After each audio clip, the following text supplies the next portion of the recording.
Hello friends, welcome to knowledge world. Friends, आज हम पढ़ने जा रहे हैं बौद्ध धर्म के बारे में, जो एक बहुत ही इम्पोर्टेंट चैप्टर है फ्रेंड्स, बहुत ही ज़्यादा। यहाँ से हमेशा बहुत सारे बच्चों को ये प्रॉब्लम होती है कि बौद्ध धर्म नहीं समझ में आया, या फिर बौद्ध धर्म से जो आने वाले क्वेश्चन होते हैं वो हमेशा कॉम्पिटिटिव एग्जामिनेशन में बच्चों के लिए सिरदर्द बने रहते हैं।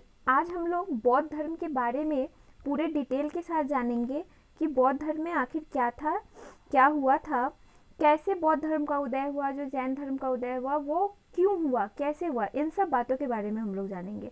और ये आपके एंशिएंट हिस्ट्री का चैप्टर नंबर 7 है। यहाँ पे मैंने थोड़ा स्किप किया है। किसे स्किप किया वो मैंने आपको पिछले वीडियोस में बताया था कि मैंने यहाँ पे तो सिकंदर का जो आक्रमण हुआ था उसको स्किप किया है थोड़ा। वहाँ से सबसे ज़्यादा इम्पोर्टेंट जो है वो बौद्ध धर्म है, इसलिए मैं आपको ये करा रही हूँ। फिर आगे हम लोग सिकंदर का जो आक्रमण हुआ, ईरानी आक्रमण हुआ, ठीक है, उसके बारे में भी हम लोग देखेंगे। तो चलिए फ्रेंड्स, देखते हैं कि बौद्ध धर्म में हमें पढ़ना क्या है और बौद्ध धर्म का उदय कैसे हुआ था। यहाँ पे क्या हुआ था दोस्तों कि ये जो बौद्ध धर्म, जैन धर्म, इन सब का जो उदय हुआ उसे हम लोग प्राचीन भारतीय धर्म एवं दर्शन के भी नाम से जानते हैं। ठीक है, क्या फ्रेंड्स, प्राचीन भारतीय धर्म एवं दर्शन के भी नाम से जानते हैं। देखो क्या हुआ था, 6ठी शताब्दी ईसा पूर्व में न केवल भारत के इतिहास में, ठीक है, कहने का ये मतलब है कि यहाँ बस भारत के इतिहास की बात नहीं की जा रही है, बल्कि विश्व के इतिहास में भी एक महत्वपूर्ण काल था। यहाँ पे आपको कंफ्यूज नहीं होना है। जैसा कि उत्तर वैदिक काल का जो टाइम पीरियड है वो 1000 से लेके 600 ईसा पूर्व तक है। तो उत्तर वैदिक काल में क्या हुआ था दोस्तों कि बहुत ज़्यादा अंधविश्वास, जादू टोना, ये सब अंधविश्वास इतना ज़्यादा चरम सीमा पे था। स्त्रियों की स्थिति में गिरावट आ गई। फिर जो नीचे जाति के जो लोग थे, जो शूद्र थे, उनकी स्थिति बहुत ही दयनीय हो गई थी। जब ये सब चीज़ें कुछ लोगों ने देखा, जो ज्ञानी जो पुरुष थे, जब उन्होंने देखा तो उन्होंने एक आंदोलन चलाया था, ठीक है, जिसको हम लोग धार्मिक आंदोलन के भी नाम से जानते हैं। क्या जानते हैं? जिसको हम लोग धार्मिक आंदोलन के भी नाम से जानते हैं। ठीक है, तो वही है यहाँ पे प्राचीन भारतीय धर्म एवं दर्शन की। उस टाइम दर्शन का भी उदय हुआ था। उत्तर वैदिक काल के अंत तक आते आते दर्शन शास्त्र का भी बहुत अच्छे से उदय हो रहा था, तो उसका भी असर पड़ा। ठीक है, इन सब चीज़ों के असर से एक अलग धर्म का उद्भव होता है, और वो क्या है वो हम लोग देखते हैं। इस काल में भारत में ही नहीं, ठीक है, चीन और ईरान में भी धार्मिक क्रांति या सुधार आंदोलन हुए थे। देखो यहाँ पे जब स्थिति दयनीय हो गई तो जो बुद्धिजीवी लोग थे, यानी कि जो ज्ञानी लोग थे, जिन्हें लग रहा था कि नहीं, यहाँ पे जो हो रहा है, जो औरतों के साथ हो रहा है, या फिर जो शूद्र जाति के लोग थे उनके साथ हो रहा है, और भी जो लोग थे जिनके साथ गलत व्यवहार किया जा रहा था, इन्हें लगा कि नहीं, कि ये चीज़ें जो हो रही हैं ये गलत हो रही हैं। तो इन्होंने एक आंदोलन चलाने का सोचा, और इसी को हम लोग धार्मिक क्रांति या फिर सुधार आंदोलन के भी नाम से जानते हैं। तो ये कंडीशन सिर्फ भारत की नहीं थी फ्रेंड्स, ये कंडीशन जो थी वो चीन और ईरान की भी थी। ठीक है, भारत में इस सुधार आंदोलन के नेता बुद्ध और महावीर थे, और वही चीन में सुधार आंदोलन का नेतृत्व जो थे किया था वो कन्फ्यूशियस और लाओजे ने किया था। मैंने एक पॉइंट यहाँ पे इसलिए डाला है दोस्तों कि क्योंकि जिस टाइम पे भारत में जैन धर्म, बुद्ध धर्म के का अभ्युदय हुआ था, उदय हुआ था, और महात्मा बुद्ध जो थे और महावीर स्वामी, इन्होंने ये सुधार आंदोलन चलाए थे सेम उसी टाइम पे। ठीक है, चीन में भी सुधार आंदोलन का नेतृत्व किया था कन्फ्यूशियस और लाओजे ने। तो यहाँ पे चीन के बारे में पढ़ तो रहे हैं हम लोग भारतीय इतिहास, लेकिन चीन के बारे में जानना क्यों जरूरी है? इसलिए जानना जरूरी है कि आपसे क्वेश्चन पूछा जा सकता है फ्रेंड्स कि चीन, आपसे क्वेश्चन ये पूछा जा सकता है कि जिस टाइम पे भारत में सुधार आंदोलन चलाए जा रहे थे, उसी समय पे, ठीक उसी समय पे चीन पे सुधार आंदोलन किसने चलाया था, यानी कि कौन चीनी समकालीन था जिसने सुधार आंदोलन चीन में चलाया था? तो आपका आंसर होगा कन्फ्यूशियस और लाओजे ने। ठीक है, इसलिए मैंने एक पॉइंट यहाँ पे ये डाल दिया है। ईरान में यह नेतृत्व जरथुस्त्र ने किया था। देखिए यहाँ पे एक पॉइंट और आपको मिल रहा है कि चीन में कन्फ्यूशियस और लाओजे ने, और ईरान में जरथुस्त्र ने किया था, और ये एक ही टाइम पे हो रहा था, इसलिए आपको थोड़ा सा जानना जरूरी है। देखो, इन सभी नेताओं ने तत्कालीन धर्म में आई बुराइयों को दूर करने और मानव के कल्याण के प्रयास किए, ठीक है, जिसका मानव के धार्मिक जीवन ही नहीं बल्कि सामाजिक एवं राजनीतिक जीवन पर भी प्रभाव पड़ा। इन सब नेताओं ने क्या किए थे फ्रेंड्स, जैसा कि मैंने आपको बताया कि समाज में हो या फिर राजनीतिक दृष्टिकोण से देखें तो बहुत सारी बुराइयां आ गई थी, ठीक है।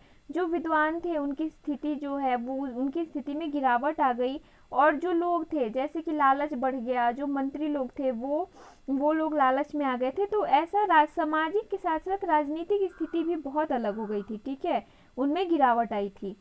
तो क्या किया था, जैसे भारत में महात्मा बुद्ध और महावीर स्वामी ने, वैसे ही चीन के कुछ लोग थे कन्फ्यूशियस और लाओजी, और ईरान में जरथुस्त्र के द्वारा, ठीक है, ये कुछ पॉइंट है, इनके द्वारा सुधार आंदोलन चलाया गया था। और यहाँ पे जिन लोगों पे अत्याचार हो रहा था, जिन लोगों को नीचा समझा जा रहा था, जो सामाजिक बुराइयां थी उसके खिलाफ इन्होंने प्रहार किया था और एक नए धर्म का इन्होंने उदय किया, ठीक है। भारत में इस आंदोलन के होने के अनेक कारण थे जो निम्नलिखित हैं। आखिर भारत में ये जो आंदोलन हुआ उसके क्या कारण हो सकते थे। भारत में जो कारण थे वो इस प्रकार थे फ्रेंड्स, जैसे कि धार्मिक जटिलता, ठीक है, यहाँ पे क्या है कि धार्मिक जटिलता, धर्म जो था, कोई भी धर्म इतना जटिल यहाँ पे हो गया था, कहने का ये मतलब है जैसे जो पूजा पाठ होते थे, मतलब इतना ज़्यादा नियम बना दिए गए थे, बहुत ज़्यादा नियम बना दिए गए थे, ठीक है, जिसको पार पाना आम इंसान के बस की बात नहीं थी, तो ये सब आडंबर आ गया था। उसके बाद कर्मकांड की प्रधानता, कर्मकांड की प्रधानता में यज्ञ जो होते थे, यज्ञ की प्रधानता बढ़ गई थी, लेकिन ये जो यज्ञ था वो नीची जाति के लोगों के लिए नहीं था, क्योंकि वो इतना ज़्यादा खर्च होता था कि वो इसमें यज्ञ कराने की शक्ति ही नहीं थी उनके पास, ठीक है। मंत्रों में विश्वास, जो मंत्र तंत्र थे उनमें विश्वास हो गया, वो तो आपने देखा है कि अथर्ववेद में ये जादू टोना तंत्र मंत्र पे जोर दिया गया है। पुरोहितों का प्राबल्य हो गया।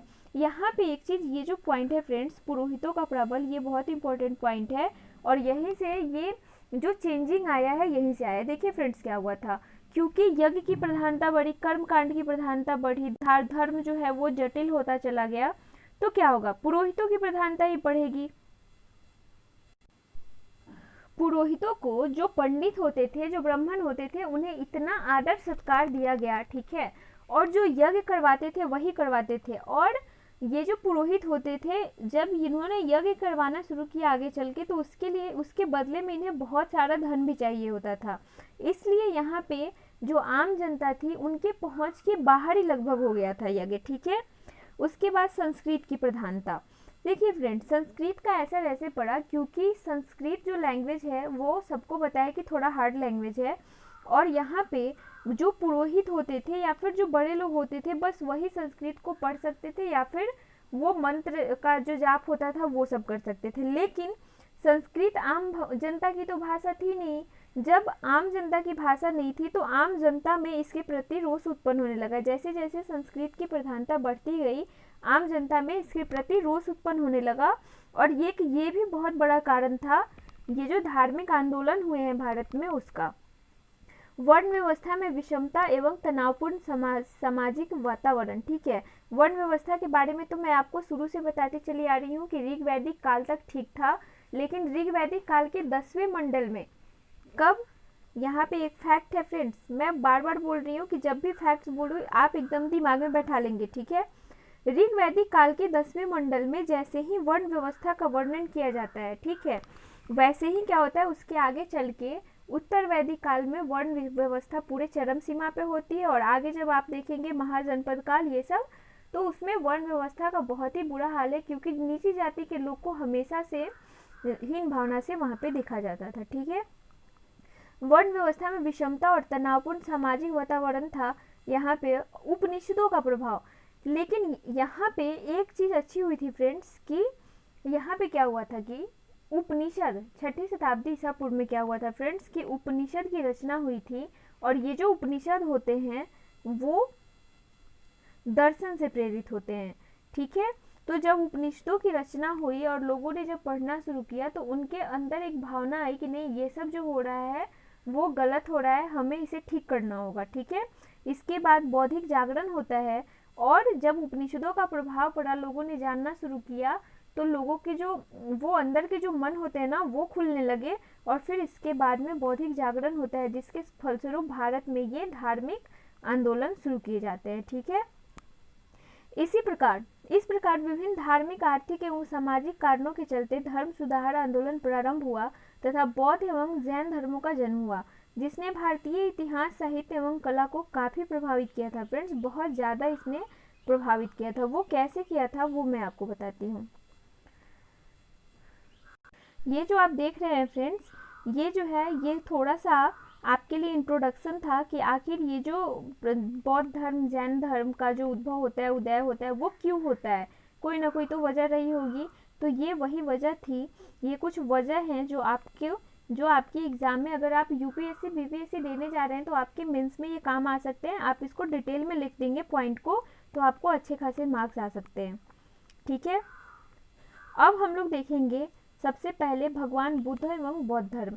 यहाँ सबसे पहले मैं भगवान बुद्ध और बौद्ध धर्म को इसलिए देख रही हूँ दोस्तों, क्योंकि यहाँ से क्वेश्चन बहुत ज़्यादा पूछे जाते हैं। जैन धर्म के बारे में भी हम लोग पढ़ेंगे इसके बाद, लेकिन बौद्ध धर्म के बारे में मैं इसलिए पहले लेके आई हूँ ताकि आप इसको अच्छे से कर लें, क्योंकि यहाँ से क्वेश्चन बहुत ज़्यादा पूछे जाते हैं और हमेशा से बच्चों को बौद्ध धर्म में परेशानी होती रहती है।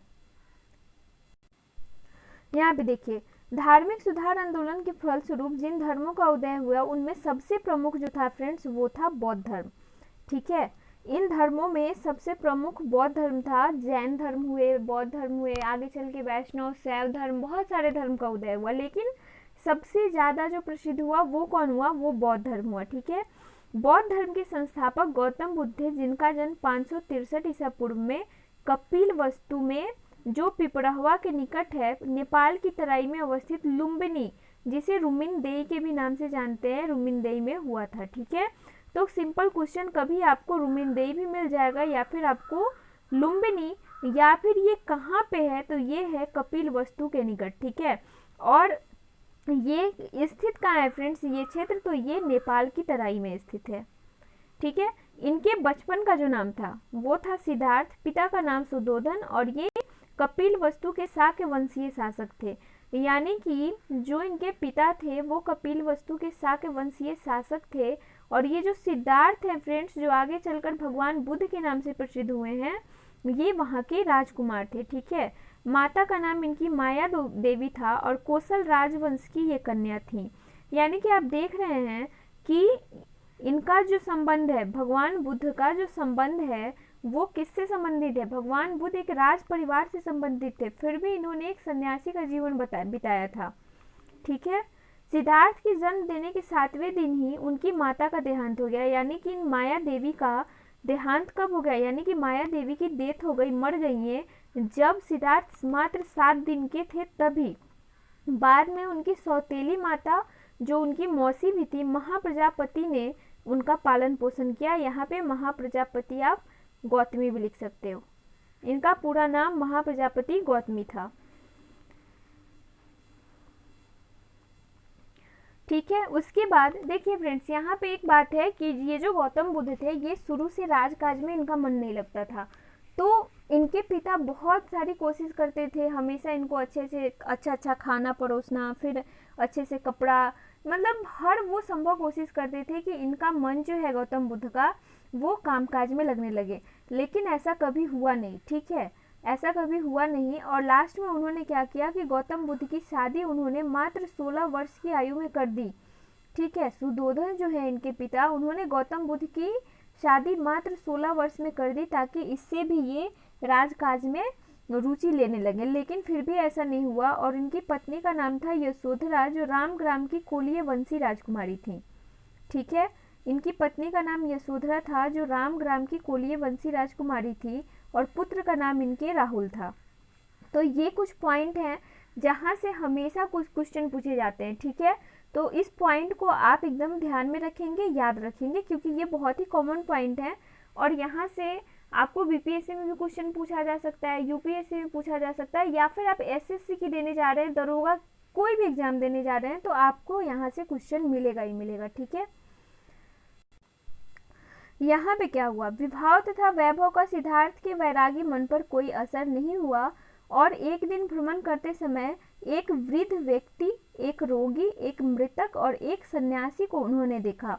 यहाँ से क्वेश्चन पूछा जाएगा आपसे कि किन 4 चीज़ों को, या फिर ये भी पूछा जा सकता है किन 4 चीज़ों को देखकर, या फिर किन चीज़ों को देखकर, उनकी संख्या कितनी थी कि जिसको देखकर गौतम बुद्ध जो थे उन्होंने अपना गृह त्याग कर दिया था। ठीक है, तो आपको यहाँ पे आंसर देना पड़ेगा कि उन्होंने एक वृद्ध व्यक्ति को देखा था और एक रोगी को देखा था और फिर एक मृतक यानी कि एक मरे हुए इंसान को देखा था और चौथा जो है वो एक सन्यासी को इन्होंने देखा था। ठीक है, जब इन 4 चीज़ों को इन्होंने देखा तो इन्हें लगा कि हमें जीवन का सच मालूम करना चाहिए और फिर ये जीवन से संबंधित इन 4 दृश्यों को से प्रभावित होकर इन्होंने क्या किया, भगवान बुद्ध ने घर का त्याग कर दिया। ठीक है, और बुद्ध के घर त्याग करने की घटना को क्या कहते हैं फ्रेंड्स, तो वो कहते हैं महाभिनिष्क्रमण। बुद्ध के घर त्याग करने की घटना को महाभिनिष्क्रमण कहा गया है। और बुद्ध के गृह त्याग करने का प्रतीक कौन है, तो वो घोड़ा है और उनके घोड़े का नाम कंथक और सारथी का नाम जो था वो चन्ना था। ठीक है, ये आप हल्के में नहीं लेंगे, यहाँ से भी क्वेश्चन पूछा गया है। ये जितने भी बौद्ध धर्म के पॉइंट हैं वो आपके एग्जाम ओरिएंटेड पॉइंट है फ्रेंड्स, आप एकदम अच्छे से इनको याद कर लेंगे। और मैं कहूँगी कि आप हिस्ट्री को एक कहानी की तरह पढ़ो, आपको ज़्यादा मजा आएगा पढ़ने में और आपको याद भी रहेगा। ठीक है, बुद्ध के घर त्याग करने की घटना को महाभिनिष्क्रमण और गृह त्याग करने का उनका जो उन्होंने घर त्याग किया उसका प्रतीक क्या माना गया है, तो वो घोड़ा माना गया है और उनके घोड़े का नाम कंथक था और सारथी का नाम जो था वो चन्ना था। ठीक है, अब इनकी ज्ञान प्राप्ति कैसे हुई, भगवान बुद्ध की ज्ञान प्राप्ति आखिर कैसे हुई उसके बारे में हम लोग देखते हैं। देखो क्या हुआ, बुद्ध के संन्यास काल के प्रथम गुरु जो थे वो अलार कलाम थे तथा रुद्रक रामपुत्र थे। इनके 2 गुरु कहलाते हैं, कहीं कहीं आपको बस एक का नाम मिलेगा अलार कलाम। ठीक है, सबसे पहले यही थे और दूसरे जो इनके गुरु थे वो थे रुद्रक रामपुत्र। परंतु कोई भी बुद्ध के प्रश्नों का सही उत्तर नहीं दे सका। बुद्ध ने ऐसे ऐसे प्रश्न पूछे कि कोई भी उनके प्रश्नों का सही उत्तर नहीं दे सका। ठीक है, उसके बाद जब ये वहाँ से आगे बढ़ते हैं तो उरुवेला बोध गया में बुद्ध को 5 सन्यासी मिले जिनका नाम था कौंडिन्य, वप्पा, भादिया, महानमा तथा असागी। क्या क्या नाम था दोस्तों, कौंडिन्य, वप्पा, भादिया, महानामा तथा असागी। ये 5 नाम भी आपको ध्यान में रखने हैं क्योंकि एग्जाम में आपसे क्वेश्चन ऐसे पूछा जाएगा कि कौंडिन्य जो बुद्ध को 5 सन्यासी उरुवेला में मिले थे उनका सही चयन कीजिए। ठीक है, कौन कौन से मिले थे, आपको कौंडिन्य, वप्पा, भादिया या असागी दिया रहेगा तो आपको उसमें एक महानामा डालना पड़ेगा आंसर में। ठीक है, तो आप इस नाम को भी अच्छे से ध्यान में रखेंगे। देखो क्या हुआ, इन 5 साधकों के साथ मिलकर बुद्ध ने उरुवेला में निरंजना नदी के तट पर 6 वर्षों तक कठिन तपस्या की तथा बाद में सुजाता नाम की लड़की के हाथों से खीर खाकर अपना उपवास तोड़ा। और कहा ऐसा जाता है फ्रेंड्स कि इन 6 वर्षों में, ठीक है, ये जो 6 वर्ष थे जो इन्होंने तपस्या की थी, इन 6 वर्षों में भी उन्हें कोई ज्ञान प्राप्त नहीं हुआ। और जब ये अपनी तपस्या तोड़ देते हैं तो ये जो 5 आप सन्यासी देख रहे हैं इन्होंने भगवान बुद्ध को एक पाखंडी बतलाया था। और ऐसा भी कहा जाता है कि इनके जो शरीर में जो मांस था वो बिल्कुल गल गया था, ऐसा हड्डी एकदम बची हुई थी, इनकी तपस्या करते करते ऐसी हालत हो गई थी। ठीक है, लेकिन इन्हें ज्ञान प्राप्त नहीं हुआ और सुजाता नाम की लड़की के साथ के हाथ से इन्होंने खीर खाकर अपना उपवास यहाँ पे तोड़ा था। ठीक है, 35 वर्ष की आयु में फिर से वो वहाँ से चले जाते हैं और फिर 35 वर्ष की आयु में पीपल के वृक्ष के नीचे वैशाख पूर्णिमा के दिन उन्हें ज्ञान प्राप्त होता है। जब एक वैशाख पूर्णिमा के दिन उन्हें ज्ञान प्राप्त होता है पीपल के, इसके बाद यहाँ से जाकर निरंजना नदी के बाद जब ये पीपल के वृक्ष के नीचे बैठते हैं और फिर वहाँ पे तपस्या करते हैं तब जाके इन्हें 35 वर्ष की आयु में वो वैशाख पूर्णिमा के दिन ज्ञान प्राप्त होता है। ठीक है, जिसे हम लोग बुद्ध पूर्णिमा के भी नाम से जानते हैं। ज्ञान प्राप्ति के बाद ही वे बुद्ध कहलाए तथा जिस वृक्ष के नीचे उन्हें ज्ञान की प्राप्ति हुई उस गया को बोधि वृक्ष कहा गया। ठीक है, बुद्ध की ज्ञान प्राप्ति की घटना को क्या कहा गया फ्रेंड्स, संबोधि। घर त्यागने की घटना को महाभिनिष्क्रमण और ज्ञान प्राप्ति की घटना को कहा गया है संबोधि। बुद्ध को तथागत यानी कि वस्तुओं का वास्तविक जानकार, कि किसी भी वस्तु की क्या जानकारी है वो कहा गया है। मैत्रेय शाक्य मुनि भी कहा गया है बुद्ध को, ठीक है। और यहाँ पे एक पॉइंट और मैं आपको बता दूं कि ये जो भगवान बुद्ध थे इनका जो गोत्र था, ठीक है, इनका जो गोत्र था वो था फ्रेंड गौतम। भगवान बुद्ध का जो गोत्र था वो गौतम था। मैंने यहाँ पे नहीं डाला है लेकिन आप अपने नोट्स में इसे ऐड कर लेंगे। वो था गौतम और इसलिए शायद जाके इनको बाद में गौतम बुद्ध के भी नाम से जाना गया है, ठीक है।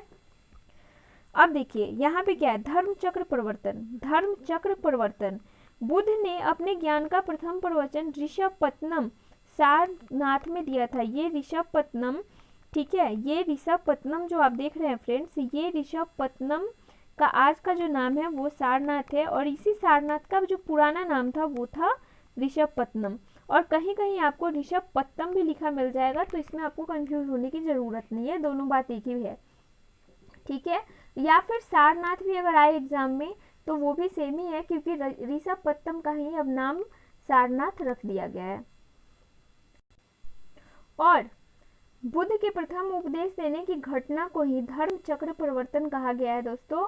और ऐसा माना जाता है कि जब भगवान बुद्ध ने ज्ञान प्राप्ति की थी तो यहाँ पे सारनाथ में उन्होंने यही जो आप 5 नाम देख रहे हैं, कौंडिन्य, वप्पा, भादिया, महानमर तथा असागी, ये जो सन्यासी मिले थे बुद्ध ने उन्हें भी ज्ञान प्रदान किया था। और उसके बाद कहाँ किया था, तो सारनाथ में किया था, ठीक है। ये कुछ पॉइंट है। बुद्ध के प्रिय शिष्य का नाम आनंद तथा, यहाँ पे उपाधि नहीं दोस्तों, यहाँ पे उपाली होगा, ठीक है। बुद्ध के प्रिय शिष्य का नाम जो था वो था उपाली,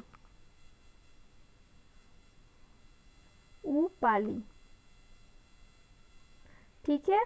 बुद्ध के प्रिय शिष्य का नाम आनंद और उपाली था और बुद्ध आनंद को ही संबोधित करके अपने उपदेश की शुरुआत करते थे।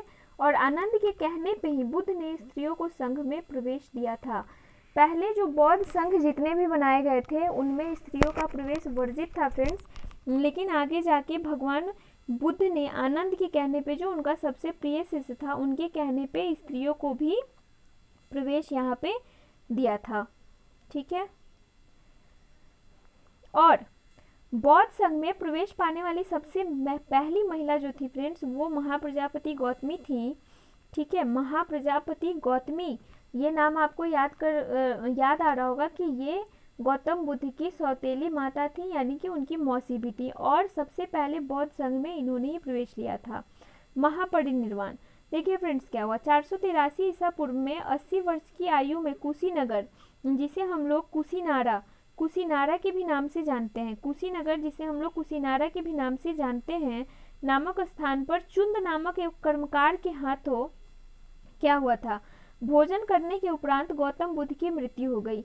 ये कुशीनगर, भगवान बुद्ध जो थे वो अपने धर्म के प्रचार में इधर उधर घूमकर जो ये धर्म का प्रचार करते थे, तो कुशीनगर उसी संबंध में ये गए थे फ्रेंड्स। और वहाँ पे चुंद नामक एक कर्मकार ने या फिर चुंद नामक एक व्यापारी ने इन्हें भोजन करवाया था, ठीक है। और भोजन करने के बाद तुरंत बाद ही गौतम बुद्ध की यहाँ पे मृत्यु हो जाती है और इस घटना को क्या कहते हैं, महापरिनिर्वाण कहते हैं। और बुद्ध की मृत्यु के बाद उसके अवशेषों को 8 भाग में बांटकर 8 स्तूपों का यहाँ पे निर्माण किया गया, ठीक है। 8 स्तूपों का निर्माण किया गया और ये जो उनकी जो हड्डियाँ थी, उनके जो अवशेष थे, उनको 8 भाग में जो बांटा गया, ये अपने मन से कोई नहीं किया था फ्रेंड्स, ये भगवान बुद्ध का आदेश ही था कि उनकी मृत्यु के बाद उनके जो अवशेष बचेंगे उनसे स्तूपों का निर्माण किया जाए, ठीक है। बुद्ध के मुख्य अनुयायी कौन कौन थे, तो आपको पता है कि आनंद थे, उपाली थे, सारिपुत्र, जीवक, अजातशत्रु, अशोक, देवदत्त, ठीक है, घोषाल, ये सब जो थे, महाप्रजापति गौतमी, क्षेमा, सुनंदा, यशोधरा, प्रसेनजित इत्यादि। ये सारे कुछ पॉइंट हैं जो भगवान बुद्ध के, ये सारे लोग जो हैं वो एक भगवान बुद्ध के एक महत्वपूर्ण अनुयायी रह चुके हैं, ठीक है। अब हम लोग आज के लिए बस इतना ही रहने देती हूँ फ्रेंड्स, आज बहुत ज़्यादा पॉइंट हो जाएगा तो फिर आपको याद करने में दिक्कत होगी। कल हम लोग यहाँ से बुद्ध का जो भ्रमण हुआ, कैसे भ्रमण हुआ, कैसे उन्होंने कौन कौन से बौद्ध धर्म के सिद्धांत हैं, फिर कैसे अपने धर्म का प्रचार किया, इन सब बातों के बारे में देखेंगे। तो आज के लिए बस इतना ही फ्रेंड्स, उम्मीद करती हूँ कि आपको मेरी वीडियोस पसंद आ रही होंगी। अगर आ रही हैं तो प्लीज़ लाइक कीजिए, शेयर कीजिए और सब्सक्राइब कीजिए, ठीक है। और अगर आपको पीडीएफ नोट्स चाहिए, ये जो चैप्टर आ रहे हैं उनका अगर पीडीएफ नोट्स चाहिए तो आप जो डिस्क्रिप्शन बॉक्स में जो मेल जा रहा है उस पर आप मेल कर सकते हो, और आपको बिल्कुल ऐसे ही, ठीक है, बिल्कुल ऐसे ही प्रिंटेड नोट्स आपको वहाँ से मिल जाएंगी। तो चलिए फ्रेंड्स, फिर मिलते हैं अगले क्लास के साथ। Thank you.